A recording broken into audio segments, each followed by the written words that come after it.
seed is nothing but a fertilized ovule, and the seed has integuments which are harder and they are nothing but the seed coat. So this aleurone layer is filled with fats and lipids. And also certain oil substances. These also nourishes the developing embryos. So dormancy is attained by the seeds, especially during the unfavorable conditions.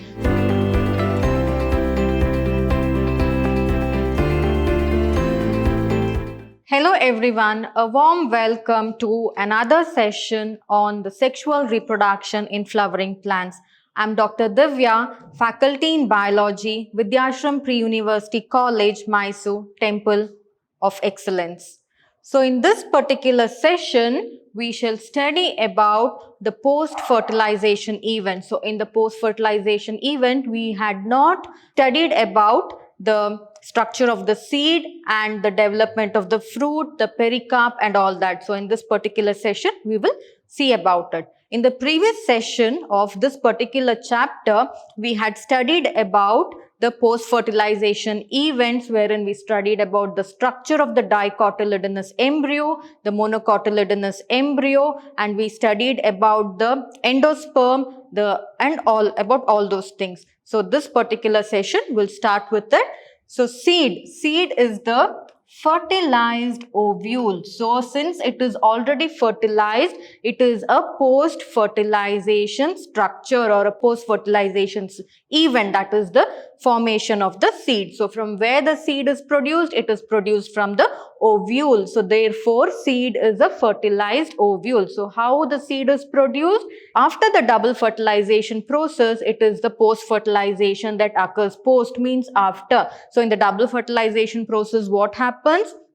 The pollen grains that will come and fall on the stigma, if it is compatible, it will germinate and it will produce the pollen tubes. The pollen tube, it enters through the stigma and it reaches the micropyle, and along the growth of the pollen tube, the male gametes along with the vegetative cell will also enter and it will fuse with one of the egg cell and one of the polar nuclei. Since two fusions are taking place or two fertilization events are occurring there, it is called as double fertilization. So now, because of this double fertilization, the seed has formed inside the ovary. So therefore, seed is nothing but a fertilized ovule, and the seed has integuments which are harder and they are nothing but the seed coat. So integuments means the covering of the seed. So these integuments of the seeds or the covering of the seeds, they are very, very hard and they are called as the seed coat. So one more thing, when you observe a seed, what you will see is a micropyle. So micropyle is a small opening, micropyle. So here you can see a small opening which is the micropyle. So just remember what is a micropyle. So in a ovule you have the micropylar end and the chalazial end. So in the micropylar end is nothing but where the ovary, in the ovary the integuments do not cover a small portion of the ovary, and that small portion, it is bare, it is open, it looks like a pore. That is why it is called as a micropyle, and that micropyle is the one which is attached to the placenta. That micropyle region gets attached to the placenta. So therefore, when a seed is developed, seed is attached with through the micropyle to the placenta. So that particular, once the seed is formed, that is why when the placenta gets degenerated, it leaves a small hole in the seed. So that is nothing but the micropyle. So micropyle is also present on the seed coat, and the basic structure of the seed, it is nothing but the seed coat. So what is a seed coat? It is the hard outer covering of the seed. So apart from that, there is one more structure in the seed called as the radicle. So all this in the previous sessions you have studied already when studying about the embryo development. Radicle is nothing but the root tip. So this root tip is the one which later on gives rise to or forms the root system in a plant. So it forms the entire root system in a plant. So here, this is the radicle region. It is the radicle region from where the root will arise, and then we have the plumule region. Plumule. So plumule is the region in the seed where the shoots will arise. So plumule, it is the shoot tip which later on gives rise to the entire shoot system. It gives rise to the entire shoot system. And we have the cotyledon. So this is the cotyledon. So this portion, it is the cotyledon. It is the cotyledon. So the cotyledon, what is the function? It nourishes the developing embryo and also it provides nourishment to the radicle and the plumule as well. So they are also called as the seed leaves. So we have the cotyledon. So next, moving further, based on the number of cotyledons that are present in the seed, there are two types of seeds based on the number of cotyledons. One is dicotyledonous seed. The seed with two cotyledons are called as dicotyledonous seed. So you can see here, I've taken the example of a bean seed. So bean seed, you can always split it open easily. Why? Because it has two cotyledons, you can split it open easily. So these are the cotyledons. So it has two cotyledons. Hence it is called as cotyledon 1 and the second cotyledon. Since it has two cotyledons, it is called as dicotyledons. Di means two.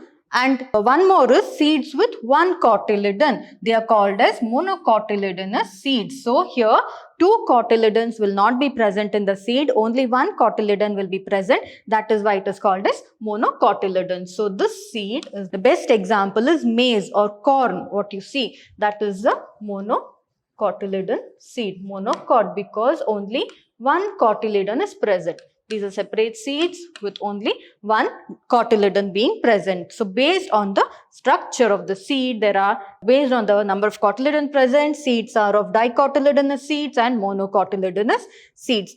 So we shall study separately the structure of the dicotyledonous seed and the monocotyledonous seed. So when you look at the seed, they may look different, but the structure that are present in the seed is almost similar. So it has a seed coat. So what is the seed coat? It is the outer covering of the seed which is composed of two layers. One is called as the testa and the other one is the tegmen. So the seed coat, it is made up of two layers. So this outer covering, the entire outer covering of the seed is called as the seed coat. So it is made up of two layers, the outer layer being the testa and the innermost layer being the tegmen. So testa, it is very, very thick. Because why is it thick? And mostly some of the times it will be shiny also, because it will almost look like plastic. When you touch a seed, a few seeds, it will look like plastic, because it helps the seeds to stay for a longer time, for a longer duration, or it helps us to store the seeds for a longer duration. That is because of the thick outer layer of the seed coat which is called as testa. And one more, there is an inner layer called as the tegmen, which is thin inner layer. Tegmen does also plays a role in protection, but already since testa is more thicker and it already provides 100% protection to the seeds, therefore tegmen is a thin layer. Next, we have one more structure in the seed called as the hilum. Hilum is nothing but a scar. What is a scar? Once the wound heals in your body, a scar will remain. So like that only in the seed also scars will remain, but they are not wounds of the seed, but instead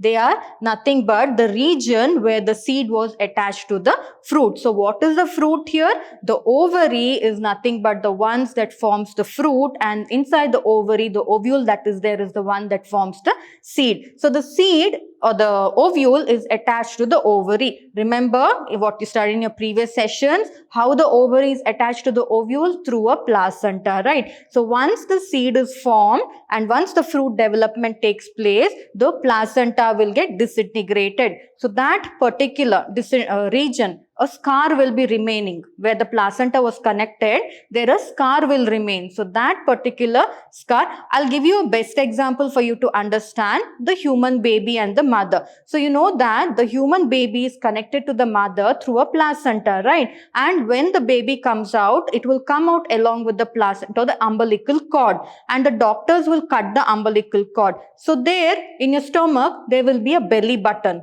a scar that is there or a depression that is there. somewhere there. It is the belly button. Just like that, in the seed also we have the hilum, which is a scar that is present. So this is the hilum.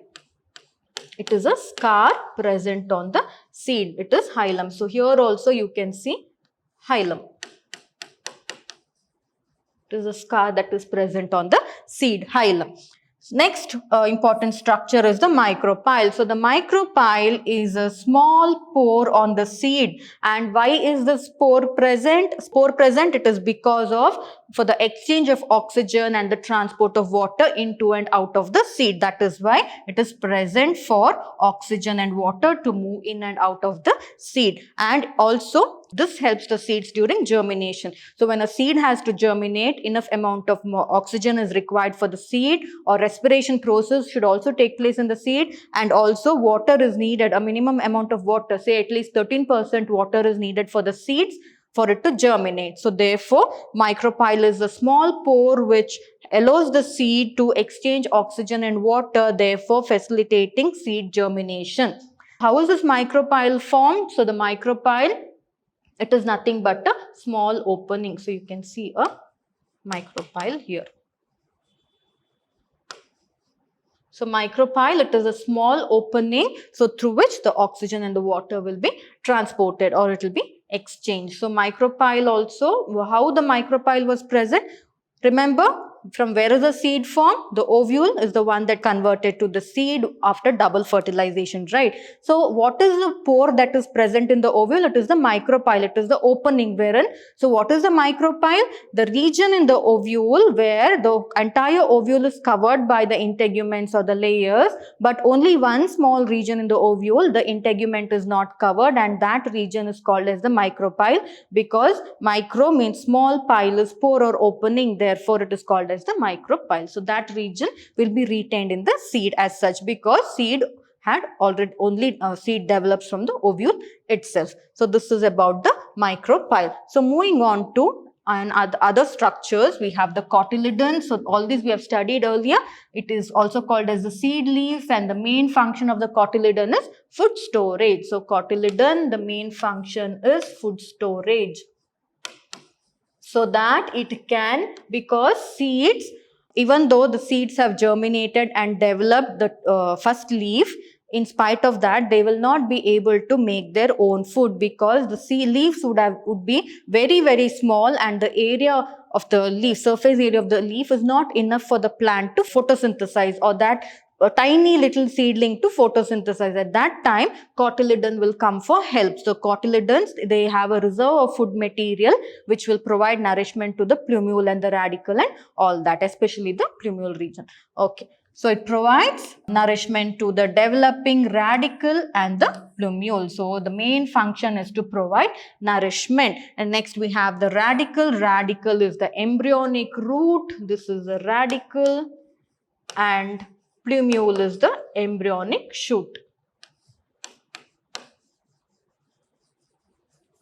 So all this we have seen in the previous sessions as well. Next, monocotyledonous seed. So monocotyledonous seed also has a seed coat, and this seed coat is fused with the pericarp. Pericarp is nothing but the outer covering of the fruit. The best example for monocot is you have maize, then we have grasses. Almost all the plants of the Poaceae or the grass family, so they belong to the monocot. So when you see a grass seed, you feel that it is just okay. I'll give you the best example of rice. So in rice, do you find a fruit? No, but the outer covering that is there in the rice grain, no, that brown in the paddy, the outer covering is there, which is called as the husk. That is nothing but the pericarp. So therefore, the seed coat, or in monocotyledonous seed, they are fused with the pericarp. They are fused with the pericarp. Next, we have the endosperm. So endosperm is the bulky part, and the main function of the endosperm is to provide nourishment to the developing embryo. So in the embryo, in the seed, you have a small portion called the embryo, which nourishes the developing embryo. So we have the seed coat. Then comes the endosperm, and then the embryo. Then we have the aleurone layer.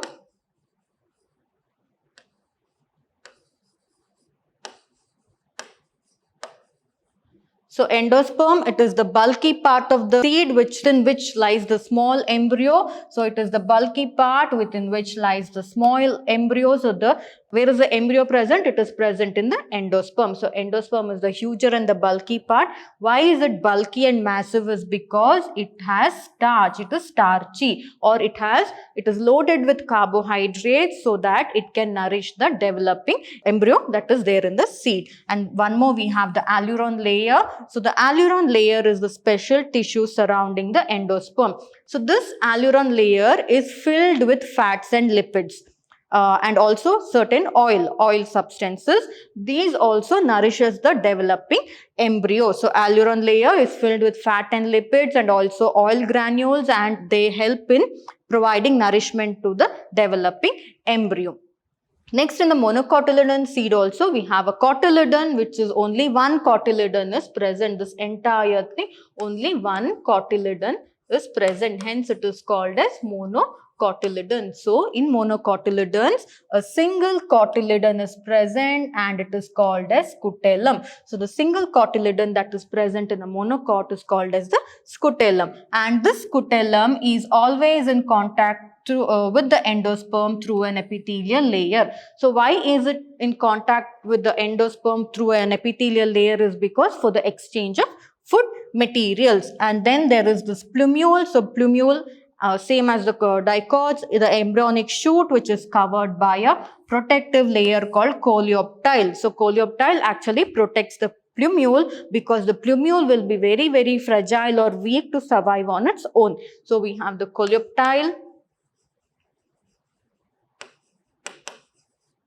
and the plumule region. Next is the radicle. So next region is the radicle. So the radicle is the embryonic root that is covered by the protective layer called as the coleorhiza. So it is the root that is covered by the protective layer.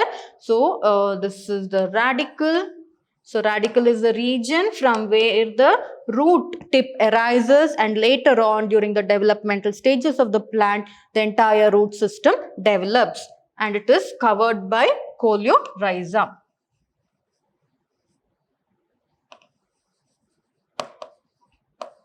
Now there might be a question, why are this coleoptile and coleorhiza very, very important in monocots? So in dicotyledonous seed, what happens is there are two seed coats. So the seed coat itself acts like a sheath or a shield to protect the plumule and the radicle once a slight germination takes place. But that is not possible in the case of monocot because only one cotyledon is being present. That is the time when the coleoptile and the coleorhiza will come to help the plumule and the radicle respectively. Therefore, the coleoptile protects the plumule and the coleorhiza protects the radicle from external damages or environmental issues and all that. So this is about the monocotyledonous seed. We studied about the monocotyledonous seed and the dicotyledonous seeds. So these seeds are very, very important in terms of agriculture. What are the important applications of seeds in agriculture? We will study now. So seeds help plant species to be colonized in different areas. It is very easy. You just take a handful of seeds and just throw it in a forest. It will germinate, and the government also have taken many initiatives to let the forest grow. So therefore, seeds help the plant species to be colonized. And what is the most important part of a seed is that if you throw the seed also, it will germinate. Because why? The seeds are protected by a hard seed coat called as the testa, and that seed coat, even any harsh environmental condition, it will preserve the seed, and whenever favorable condition such as rain and moisture condition and all improves, then the seed will germinate. So that is why it is easy to carry the seeds to different places and to sow them. Therefore, we can colonize that particular area with the plants. And also seeds, they provide nourishment to the young seedlings. So especially the cotyledons that are present in the seed, which are called as the seed leaves, they provide good nutrition because cotyledons are stored with large amount of carbohydrate starch, which gives good nutrition to the developing young seedlings. And seeds, they ensure protection to the young embryo. So the cotyledons of the seeds, they usually protect the young embryo, because I'll give you an example. What you can do is, at home, soak few bean seeds in water overnight. Next day, just peel off the skin and slowly you remove the seed. So when you remove or separate the cotyledon, when you separate the cotyledon, you can see a small structure here, white structure here like this. This is nothing but the embryo. So this will be protected inside the seed. I hope you understood now. So this will be protected inside the seed. That is, the seeds, they ensure protection to the young embryo. And also seeds results in variation with new genetic combination. So while doing breeding experiments, the plants can be cross-pollinated and different sets of genetic varieties of seeds can be produced in the plant. So you already learned about pollination in the previous session. So I hope you understood about that. So seeds results in variation with new genetic combinations, wherein, say for example, you have a plant with high yielding variety and a plant with low yielding variety, but this plant has the capability to survive in drought as well. So you want to retain this plant, but the yield is very, very less. So what can be done is, there can be a crossing made. The cross-pollination can be brought about. The plant which is low yielding and resistant to drought, and the plant which is high yielding, so that the low yielding plant will start to produce, when after pollination, whatever resulting generations will come up. So to understand this, you have to study about the inheritance of genes that is proposed by Mendel's, which is your coming chapter. So when cross-pollination is done, what happens?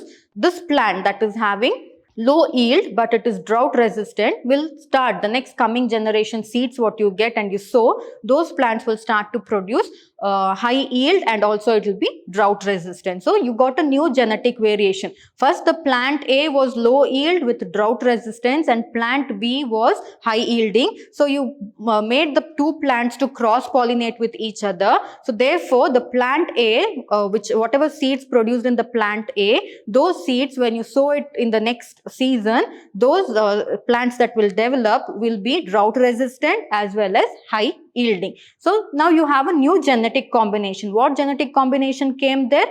The plant that was low yielding now became a high yielding plant. So that is how it takes place. So results in variation with new genetic combination. And seeds, they can be stored for future usage, because I told you seeds have a very, very hard seed coat. Therefore, it is less subjected to insect damage and less subjected to the adverse environmental conditions if it is stored properly. If it is stored in a good condition, you can store the seeds to the next growing season of the crop. So that is one important point here, that is seeds can be stored easily for future usage, and the long-term viability of most of the seeds. So some of the seeds, if you store them for a longer duration, they will lose their viability. What is viability? The ability of the seed to germinate. They will live, the seeds will be intact as such, but if you sow them in the soil, they will not germinate. So there are majority of the seeds which have this viability. That is, even though if you store them for a longer duration and then sow them even after 2 or 3 years, they will be able to germinate. So that is one important point, wherein long-term viability of most of the seeds, that is, in spite of storing them for a longer duration, they will be able to germinate only if stored in proper conditions. So, based on the absence of endosperm, seeds can be categorized for two types. So, in a seed, we studied the advantages of seed. So, when you store a seed, the seed will be able to be for a longer duration. Why? Because the endosperm will already be there in the seed, and the endosperm will act like provide nutrition to the developing embryo in the seed. So based on the presence, whether the endosperm is present or absent, seeds are of two types. One is non-albuminous or X-albuminous seeds, and the other one is albuminous seeds. So non-albuminous or X-albuminous seeds.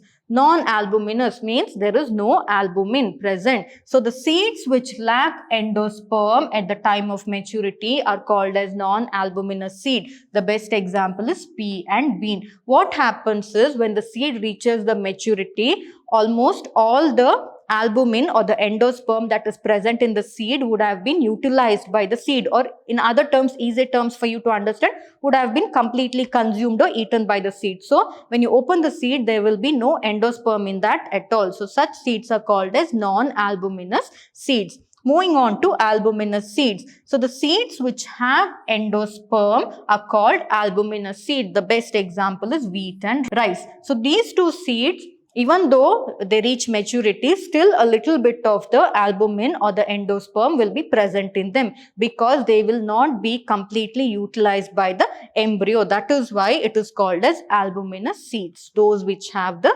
endosperm. So there is one more important term in this particular chapter which is called as apomixis. So apomixis is a separate section which is nowhere involved in the fertilization event. Here what happens in apomixis is that fertilization will not at all occur.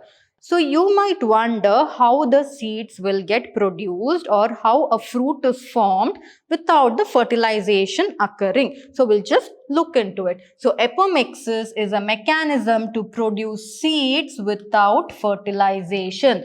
So in this mechanism, clones are usually produced. Why? Because if fertilization occurs, then the chances of mixing up of traits or characters from other plants of the same species, chances are more because of cross-pollination and all that. But in the case of apomixis, since pollination is not at all there, or in other terms, since fertilization does not occur and the seeds will form without fertilization, those plants that come out of the seeds that are formed by apomixis, those plants will have the characters, the traits, and morphologically or phenotypically or genotypically, they will look exactly same like the parent plant. That is why apomixis always leads to the formation of clones. Clones are the ones when you compare a parent and a child, or a parent plant and its offspring, or a baby plant, both the plants will have all the characters, the traits, and morphologically they will be similar to each other. No changes at all. No changes. That is why they are called as clones. Hence, apomixis is called as the asexual reproduction. Apomixis can be considered as a form of asexual reproduction. So here it is a asexual reproduction. So this entire chapter we studied about sexual reproduction in flowering plants. But some of the flowering plants can also undergo asexual reproduction, wherein there is a process called as apomixis, wherein the fruit develop without the fertilization process. So apomixis, it can occur in a number of ways, and they are: one is the nucilla cell. So where is the nucilla cell present? It is present around the embryo sac, and the nucilla cell provides nourishment to the developing embryo sac. So if you have the embryo sac, around the embryo sac there are the nucilla cells.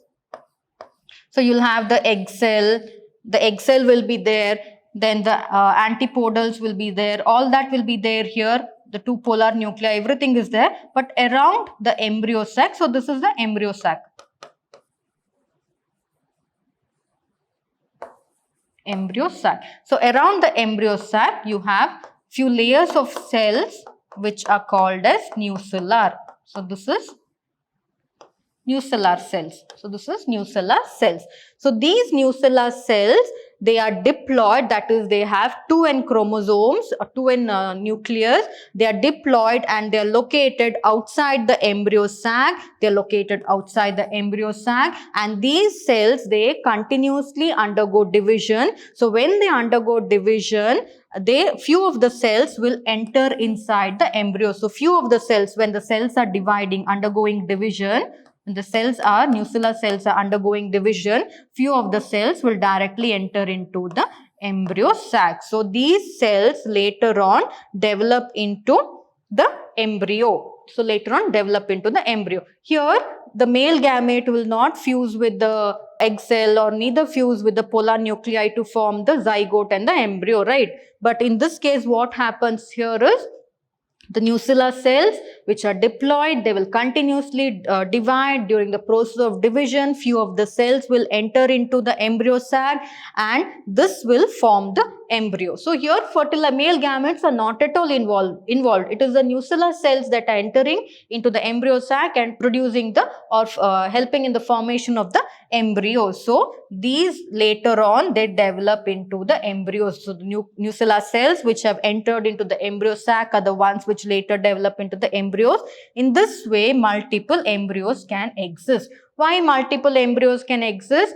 In the case of sexual reproduction in flowering plants, during the process of fertilization, only one embryo can exist. Why? Because one will fuse with the egg cell to form the zygote and the other will fuse with the polar nuclei to form the embryo, right? Only one embryo will be present. But in this case, what happens? If two nuclear cells enter into the embryo sac, then two embryo will be formed. If three enters, three embryo will be formed. If four enters, four embryos will be formed. That is why it is also called as polyembryony. This process is also called as polyembryony. Poly means many, multiple, polyembryony. And this particular procedure of fertilization or asexual reproduction, especially not fertilization, we can consider it as asexual reproduction, especially it occurs in citrus and mango fruits. It occurs in citrus and mango fruits. So sometimes what happens, the egg cell is not at all formed.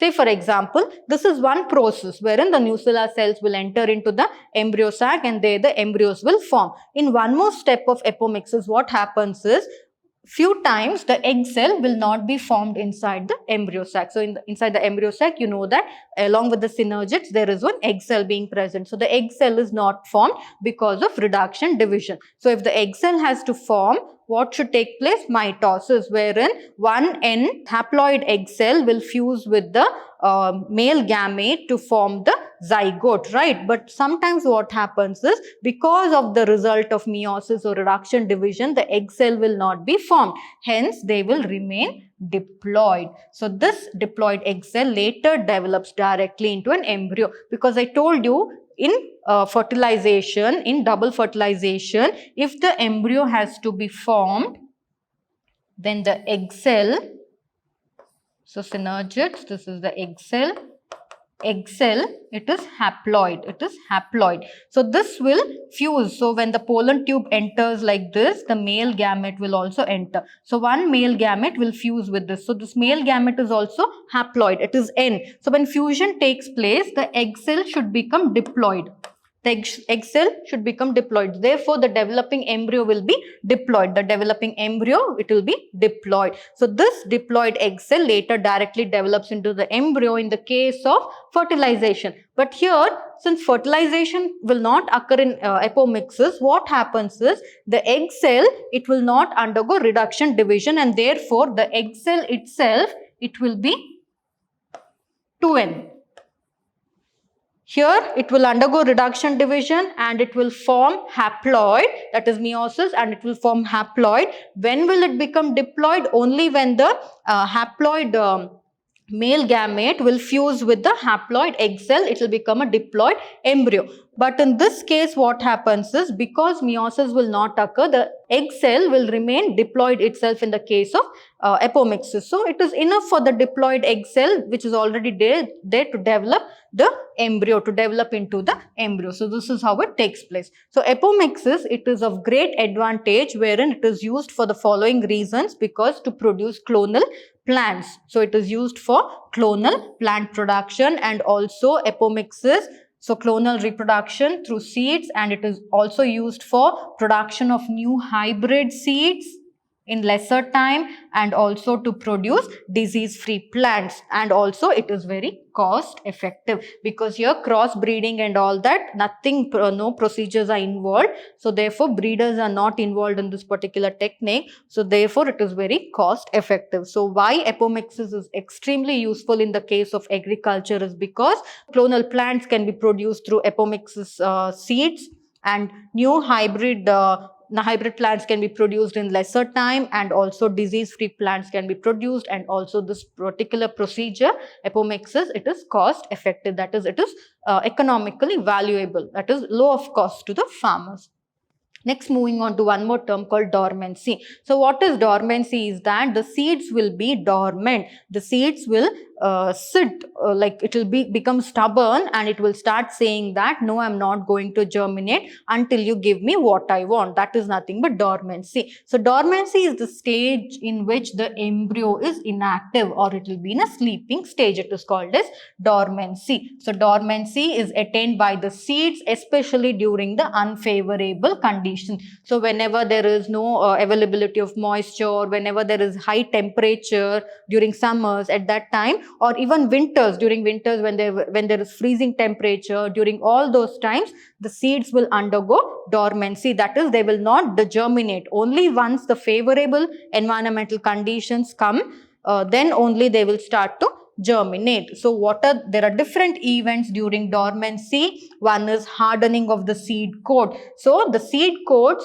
first of all, the seed coat is very hard, but when the seeds decide to be dormant, the seed coat will become even more harder, so that the seeds can survive with the extreme condition without germinating for a longer time. Next is there will be reduction in the size of the micropyle in order to help the entry of oxygen and water in the seeds. There is exchange of water also. If there is an opening in the seed, the loss of water is also more, right? Of course, water entry will be more, water exit will also be more. To avoid that, what happens, in order to make the seed more viable, the micropyle will reduce in size. So when the pore size that is there in the seed will reduce, that time the exchange of oxygen and water will be slow, so that the seed, it is just like if you have to, according to yoga and all that, if you have to live for a longer time, you should focus on your breathing. You should breathe slowly, you should let the air out fast. That is, it leads to longer survival of an individual. That is what it is said. The same process it's also applicable here. So what happens? Lesser the micropyle size, lesser the breathing process, or calmer the breathing process of the seed, and also lesser the exchange of water, which will prolong the survival of the seed until the favorable conditions arrive. So these are the events that occur during the dormancy. Next, we have the fruits, which is a post-fertilization structure. So fruits, they are of three types. They are called as true fruits, false fruits, and parthenocarpic fruits. So the fruits that develop only from the ovary is called as the true fruits, and the fruits that develop from the thalamus and the ovary are called as the false fruit. So what is a thalamus? We'll just see once again what a thalamus is. So you have the petal, then the anther, and the stigma. So all these arise from a region called as thalamus. So this we have discussed in the previous session. So the fruits that develop from the ovary and the thalamus are called as false fruits. So those fruits which develop by making utilization of the thalamus as well as the ovary is called as the false fruits. The best example for false fruits are these, strawberry and apple. These are the best example for the false fruits. And parthenocarpic fruits, fruits that develop without fertilization, means apomixis. So those plants that have undergone fertilization by the process, or undergone a sexual reproduction by a process called as apomixis, they usually develop parthenocarpic fruits. They are the fruits which develop without fertilization. Therefore, they do not have any seeds. They are seedless. So these are the different types of fruits: true fruits, false fruits, and parthenocarpic fruits. So moving on to fruits, there is a special structure in the fruit called as the pericarp. So pericarp, it is the wall of the ovary that develops as the wall of the fruits. So the wall of the ovary is covered by pericarp, that is nothing but the integument. So those pericarp or the integuments later on develops into the wall of the fruit, because from where the fruit is formed, it is formed from the ovary itself. So this outer covering, it is nothing but the pericarp. So go back to what I explained. The pericarp in the monocotyledons are fused with the seed or the cotyledon, right? Remember that. So pericarp, it is the wall of the fruit. So the pericarp of the fruit, in some of the fruits, it may be fleshy. Say for example, in guava, mango, or in some of the fruits it may be dry, that is in mustard, walnut and all that. Mustard is a Brassicaceae member. So all these, the pericarp. So you can observe, if you see a guava, mango and all, the pericarp outer covering is very soft, but mustard, walnut though it is like a shell, right? It is like a shell. So therefore it is very hard. So this is about the fruit wherein we studied about the pericarp. So this is about the fruit wherein we studied about the pericarp. So I hope you have understood this complete session of the chapter sexual reproduction in flowering plants very well. We shall meet in the coming sessions wherein we'll discuss or talk about the other chapters as well. So I hope you have understood this session. We shall meet in the coming sessions. Thank you.